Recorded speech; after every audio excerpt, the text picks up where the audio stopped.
ce que j'ai intitulé « Point de vigilance pour une vie pleine et victorieuse ». Un point sur lequel on peut attirer l'attention, dis à ton voisin la patience. La patience. Parce que, je le disais tout à l'heure, on peut avoir des tentations qui nous emmènent à être impatients. Alors, il y a une petite histoire de Saint François. Déjà, vous voyez, on peut prendre comme méditation Colossiens 3,12. Puisque vous avez été choisis par Dieu, que vous êtes sanctifiés, aimés par lui, revêtez-vous de tendresse et de compassion, de bonté, d'humilité, de douceur et de patience. On peut revêtir la patience comme un vêtement, revêtir l'humilité comme un vêtement.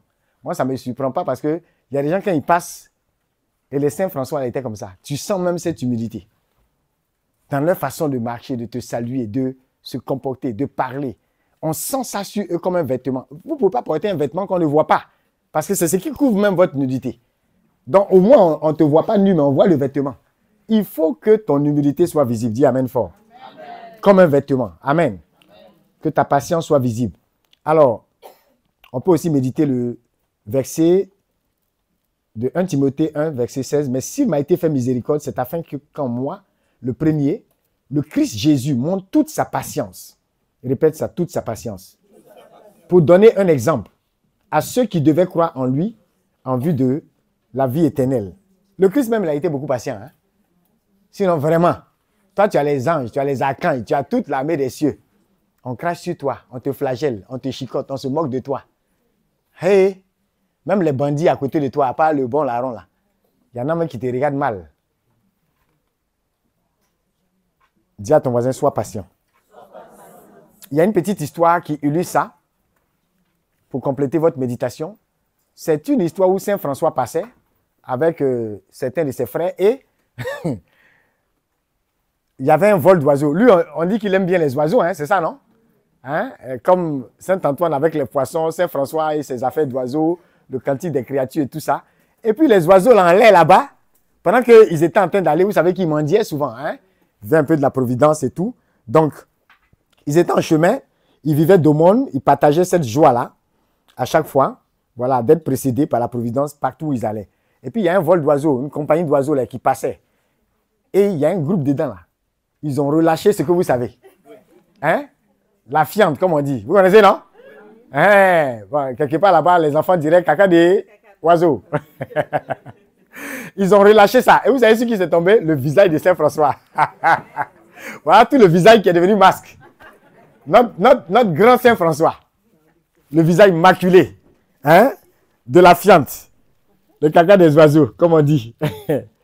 Et les gens se sont arrêtés, tous ceux qui étaient avec lui, un peu compatissants, un peu curieux, un peu amusés. Si c'est chez nous, on va se moquer. Il y en a qui font ça. Et puis ils se moquent de toi, sous leurs habits. Donc il y en a qui avaient envie de rire. Un peu amusés, voilà, parce qu'ils étaient en train de voir, on va surprendre la réaction du Saint. Pour voir comment il va réagir. Est-ce qu'il va s'énerver? Est-ce qu'il va se mettre en colère? Est-ce qu'il va céder à l'impatience en lâchant un mot qu'on ne doit pas prononcer? Ces oiseaux de merde! Voyez un peu. Parfois, c'est comme ça qu'on réagit. Est-ce qu'il va montrer une mauvaise humeur? Et d'après vous, Saint François a dit quoi? On lui a tendu une feuille d'arbre. Il a pris, il s'est essuyé le visage en souriant. Et puis, il a regardé le ciel et puis il dit, « Loué sois-tu, mon Seigneur, de ce que les vaches ne volent pas. »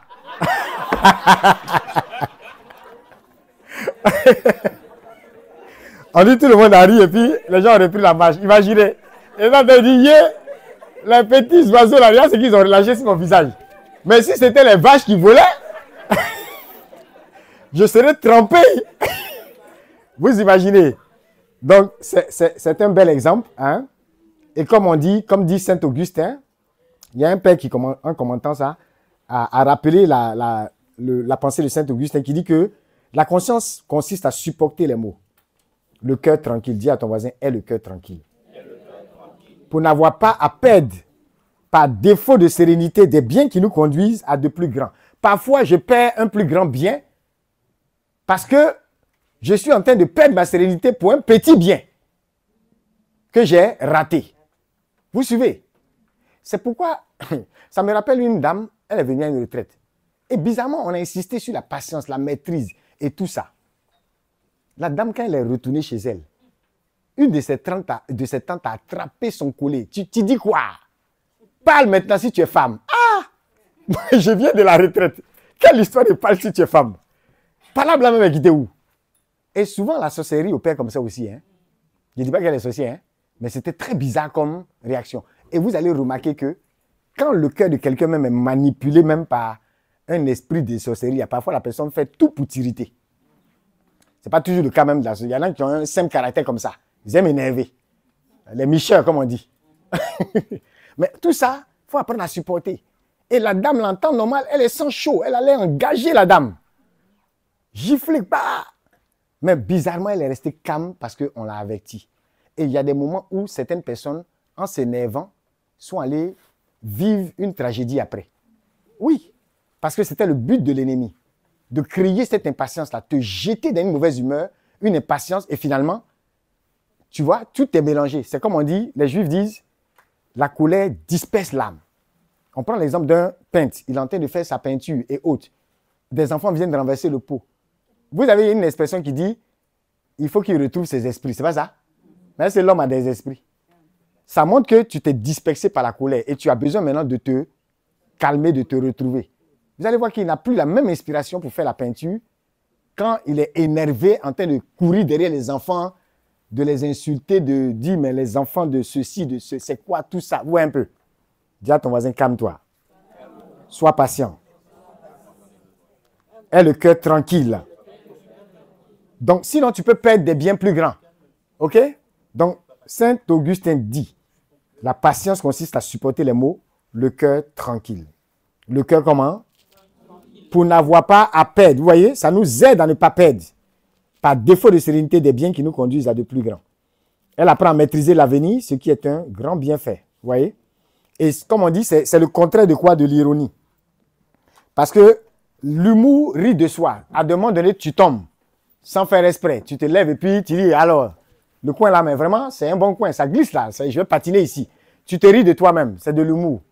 Mais l'ironie, tu es plutôt en train de te moquer des autres. Et ça, c'est pas bon. D'accord? Voilà. Donc, la patience nous aide aussi, hein, parfois, à avoir ce humour-là. Il ne faut pas se prendre trop au sérieux souvent. C'est pas ça? L'humour est le propre de ceux qui, comme François, sont remplis d'Esprit Saint.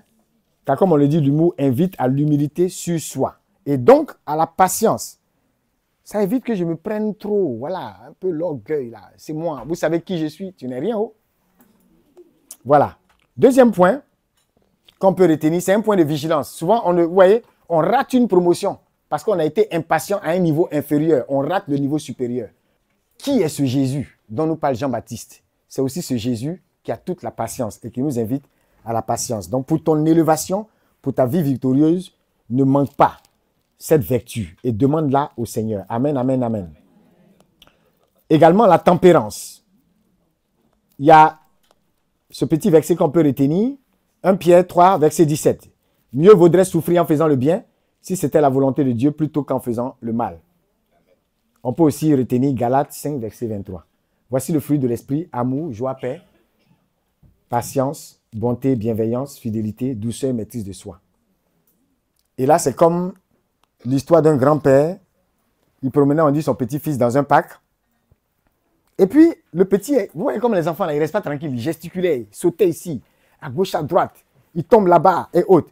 Et le grand-père est en train de dire, calme-toi, Antoine, calme-toi, Antoine, calme-toi. Donc, d'après vous, Antoine, c'est qui?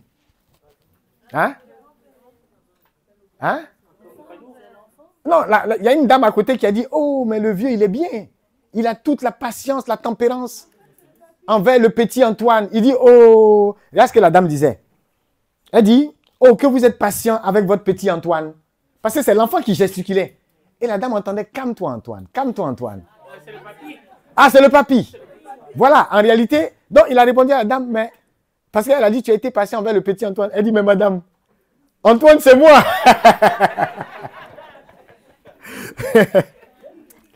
Donc, c'est une histoire qui nous montre, hein, avec ce grand-père-là, la nécessité de la vertu de tempérance. C'est-à-dire qu'il a appris à tempérer ses bouillonnements intérieurs. Donc, il était en train de dire, mon gars, calme-toi, calme-toi. Sinon, tu risques de jeter le petit. Tu risques de le fesser ici devant les gens. Il va appeler la police. Calme-toi, grand-père, calme-toi. Hein? Mais comme il n'a pas dit grand-père, calme-toi, elle a cru que c'était le petit Antoine. Souvent, c'est comme ça. Apprenons à calmer nos bouillonnements intérieurs. À des moments donnés, celui qui t'énerve là, c'est pas à lui, il faut dire calme-toi. C'est toi-même, il faut te dire calme-toi. Oui, il y a des gens qui font ça dans les sketchs. Hein. Quand c'est chaud, il dit, hey, Daniel, maîtrise-toi. Pardon, faut pas parler. Il ne sait pas lui-même parce que vraiment c'est chaud. S'il ne se parle pas, la frustration là, va prendre le dessus. Alors la tempérance consiste à garder une maîtrise de soi-même. Dis à ton voisin une maîtrise de soi-même. Dans les moments éprouvants, pour les mettre au service du bien de l'autre. Donc c'est dans les moments éprouvants et ça va arriver. Apprends à dépasser les frustrations. Apprends à calmer tes bouillonnements intérieurs. Amen. C'est une régulation des instincts, un effort. Dis à ton voisin une force à exercer presque quotidiennement sur soi. C'est une grâce à recevoir. Donc, prions également pour cette tempérance. Et je veux aussi attirer votre attention enfin sur une chose. Vous voyez, aujourd'hui, avec l'ère des réseaux, l'ère de la technologie et autres, on a perdu le sens de la qualité de la présence. Hier, j'en parlais, non? Il y a une dame comme ça qui est entrée dans un magasin et elle était en train de demander à un magasin de parfum, une parfumerie. Et elle dit à la vendeuse, j'aimerais que mon mari fasse un peu plus attention à moi. Auriez-vous un parfum rappelant l'odeur? Tu es dans la révélation. Auriez-vous un parfum rappelant l'odeur plastique d'un ordinateur, s'il vous plaît? C'est-à-dire un parfum qui sent comme ordinateur. Hey! D'après vous, pourquoi elle demande ça à la parfumerie? Parce que son mari, il est tout le temps sur ordinateur. Amen fort. Dis à ton voisin, j'espère qu'on ne parle pas de toi. Sinon, on va chercher des parfums ou bien même des vêtements qui ont odeur de portable, téléphone. Non, mais on est terrible, hein? Alors, vraiment, faisons attention à notre connexion. Parce que même dans la présence de Dieu, même à la messe, sous prétexte qu'on est en train de lire le texte de la messe, là, on est en train de snapper, on est en train de zapper, on est en train de tourner. On va sur YouTube à la messe. Les amis, dis à ton voisin, arrêtons ça. Connectons-nous vraiment. À des moments donnés dans certaines retraites, laissez le portable à côté. Laissez l'ordinateur à côté. Ayons cette qualité de présence en famille comme avec nos frères et sœurs. Amen fort. Amen. Donc apprenons cela, c'est important. Et si on ne s'attache pas à la parole de Dieu, aux Écritures, à la méditation et autres, vous voyez, on va commencer à être façonné par ces technologies. Donc vous sortez de cette retraite, maintenez le cap de la présence, de l'atmosphère dans laquelle vous étiez, en vous détachant de ce qui peut être distraction. Il y a des moments où on va sur les réseaux sociaux, c'est pour quelque chose de spirituel ou quelque chose de précis, et puis on arrête de scroller, on se focalise sur ses collègues, sur ses amis. Vous ne faites même pas attention. Parfois, vos enfants sont en train de vous donner un message. Le temps de vous en rendre compte, vous avez perdu l'enfant. Amen fort. Amen. Que Dieu te bénisse.